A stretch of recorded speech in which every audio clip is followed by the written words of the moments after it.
I've said bizarre many times to the point where it has lost all impact. I mean, let's face it, how can we distinguish between one bizarre article and to the next bizarre article? Well, in this case, the article itself is not bizarre, it was who the article was reporting that was bizarre. So remember how Microsoft decided to do all of the diversity nonsense with insert marginalized identity here for gaming? In the recent DICE convention a week ago, the Xbox chief Phil Spencer called for more inclusivity and an end to toxic gamer. Phil Spencer urges game industry to put its house in order. Before you jump into the rage of how Microsoft wants to end all of those horrible nasty gamers, I say not really. A lot more time is spent on introspection instead of actually trying to accuse those horrible nasty gamers on being toxic. This self-introspection eventually leads into one of the most hilarious revelations that I have seen from a gaming company in a while. The revelation is 2 years old, but the fact that they bring it up quite a lot of times in this introspection shows how much dedication Microsoft really had with this whole diversity nonsense. I could have talked about how Konami is trying to milk as much money as possible from their customers with that Metal Gear Survive nonsense,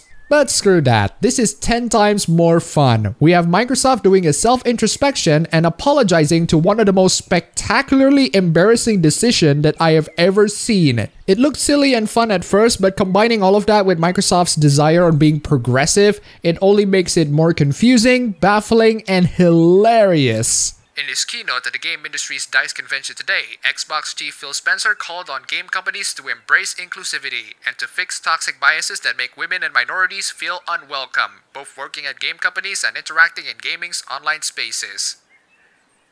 As I've said earlier, it's very much evident that Spencer is not really taking a lot of time talking about gamers because gaming as a hobby is pretty freaking global and inclusive and also toxic. See Overwatch for that. Instead, Spencer is talking a lot more about the games industry as a whole, including his own in Microsoft and Xbox. I will show you how this entire thing is nothing but projection from Microsoft and the rest of the gaming industry's own problems of exclusivity. I think it's just like the whole Hollywood #MeToo thing, except in video games and a lot more embarrassing. Spencer said that he has spent the last 4 years at Microsoft grappling with a mission to create a more inclusive environment, and he talked about mistakes made along the way, including an infamous game developer conference party in 2016, where the company hired scantily clad women as dancers.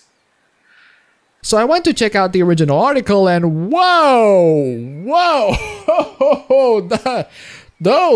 those are not booth babes. Those dancers are almost borderline strippers. I mean, goddamn Microsoft. I know that this is a party and everything, but damn, how can you hire sexy dancers and then claim that you're being inclusive to women? Well, hiring sexy dancers who are women is definitely inclusive to women, but that's not going to be what the progressives think. We are Microsoft, who wants to make video games inclusive to women by humanizing and not overly sexualizing them. So let's hire sexy dancers to celebrate our GDC party. Like, I'm not angry about this, I'm just baffled. I'm so confused. What the hell are you doing, Microsoft? What is this? Yes, party girls and sexy dancers can be really damn fun, but you can't claim that you're for inclusivity, against sexualization, and then do all of this nonsense. It's like if the Fujoshis want to make yaoi more inclusive to the boys by throwing a party in which they see hunky boys kissing each other. And of course, Spencer apologized for this hilarious freaking event, saying that it's not consistent and not aligned with our values, which is about as hilarious as your typical male feminist irony. I mean, come on, Microsoft. If you're up for the sexy girls, just be honest about it. Don't dance around the issue and pretend to be progressive. If being progressive means that we're not supposed to have sexy dancers in our party, I think regressing into being a caveman sounds pretty freaking fantastic. In order for us to do our best work, we need our work environment to work well, said Spencer, Executive Vice President of Gaming at Microsoft. If that is broken, everything stumbles. Yeah, how did that work out for you? I think you should elaborate this a bit further, Microsoft. You managed to virtue signal yourself into a corner and ruined it by hiring sexy dancers for your GDC party. Eat your virtues, Microsoft. Christ. Spencer did not offer any specific data on changes he has implemented at Microsoft, but he spoke of his own experiences since he was appointed to head up the Xbox operation in early 2014. Oh, excellent. So, no specific data, but we're going to characterize the gaming industry to be just like a prostitution ring. I mean, whose fault is that, Microsoft? I know I'm being so petty in this one, but I just can't get over the fact that Microsoft just hired sexy dancers for one of their parties and then claimed to everyone's face that they're inclusive to women. Again, technically speaking, they are inclusive to women, but I am 100% sure this is not the kind of inclusivity that they imagine since they apologize for it. Or maybe it is and Microsoft is just trolling everyone? I don't know. Point is, this is funny to me, and it won't ever stop being funny to me. The team was in a world of pain, he said. We haven't done our best work with the launch. Phil. By the time Xbox One was announced, you make pre-owned games complicating to the point where Sony roasted you. This is how you share your games on PS4. Thanks. You announced that Xbox One will have always online features, always on connect, always this, always that, require this, require that. I am sure you backtracked from all of that after the backlash, and even after all of that, to this day, I have no idea why you would need an Xbox One. Oh, you make a console that can run games in 4K. Are there going to be any games that make it worthy of purchase more so than my PC? If it's going to have 4K, would it be 60 FPS? So tell us a bit about how you're taking advantage of the 6 teraflops of power. Will we get 60 frames on One X? It'll be 30 frames. 30 frames, okay, so 30 frames across all the systems. Are there going to be any exclusives in Xbox One that doesn't go to PC anyway? No? I think you should rethink this whole Xbox thing. He said that his job was to rebuild trust and to create a listening culture. Let's start off by listening to those who said that the Xbox One doesn't have any good games that are worthy of purchase when their competitors have way better games. For the record, I'm a multi-platform guy. I play on the PC, the Switch, and the PS4, but I will not touch the Xbox One because they have no freaking games. Nothing that is worthy of purchase. I think there are some 360 games that are backwards compatible, but a quick look at some of the top games on the 360, and a lot of them are multi-platforms anyway, and most of them I have already played on the PC, so why even bother? We needed a reboot, he said, speaking on the botched launch of the Xbox One, as well as Microsoft's culture in general. Alright then, Xbox turn off!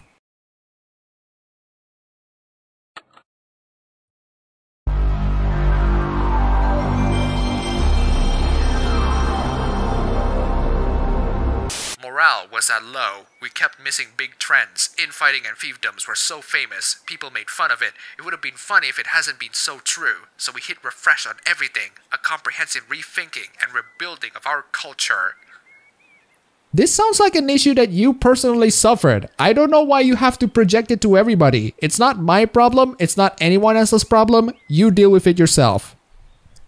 Christ, I've been very apathetic lately. Is it because I'm dealing with big corporations? Or is it because I've been playing less games lately and I got stressed with all the YouTube stuff? My second most played game on my Steam library is apparently my video editing software. Maybe I should play more JRPGs, especially since a lot of them are on Steam right now. A lot of them are also about the power of friendship, so that's +1 in my empathy stat, I guess. It is incredibly slow and painful to get everyone on board and admit your own biases. It's about making a commitment to keep listening and learning. We must keep at this transformation because we know it enables our best work. That means all genders, all abilities, and all ethnicities in all geographies. This is our quest. Again, Microsoft, you did hire freaking sexy dancers into the party. And yes, I'm going to hold you accountable for that because that is not a mistake. A mistake implies that you are trying to be better. A mistake implies that you are trying to be progressive. This is a mistake the same way Logan Paul tasing a dead rat is a mistake. This is at the point where I know that you're not even trying anymore. All of this jargon about how diversity is strength is wasted by the time you hire more sexy dancers on your party. If you're gonna be inconsistent for the sake of inconsistence sake, at least have the sexy dancers make out. Game companies excel at creating worlds like Nintendo's Zelda series and Sony's Uncharted series, as well as Microsoft's own Halo. Zelda evolves, Uncharted stagnates, Halo is getting worse and worse. At least from what I've heard. Spencer said that game companies excel at creating worlds, paying tribute to rival titles like Nintendo's Zelda series and Sony's Uncharted games, as well as Microsoft's own Halo. But game worlds that fail to embrace the diversity of players will struggle to succeed in a world where more and more people are playing games, according to Spencer.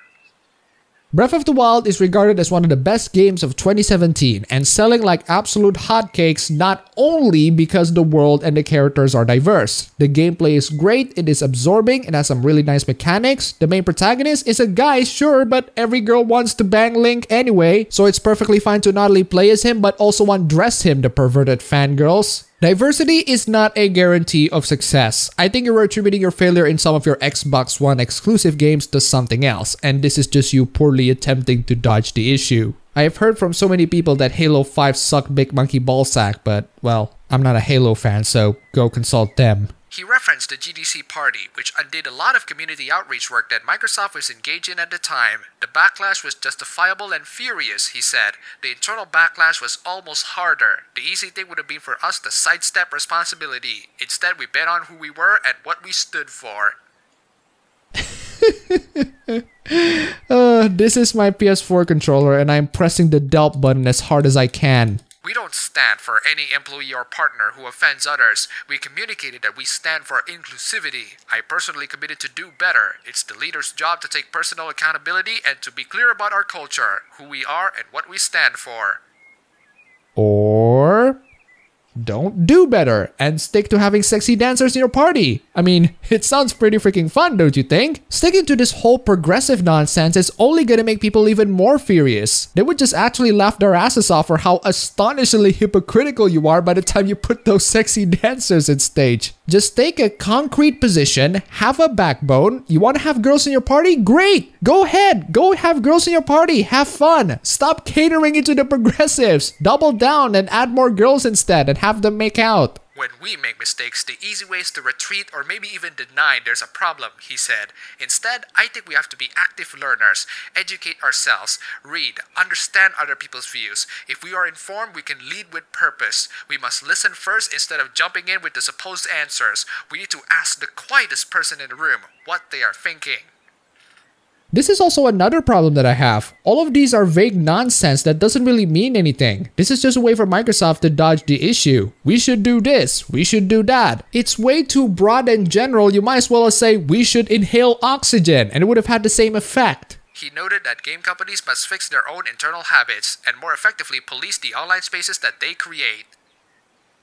I think you should start policing your own space before you start policing others. Toxic behavior doesn't just hurt the individual, it hurts our entire industry, he said.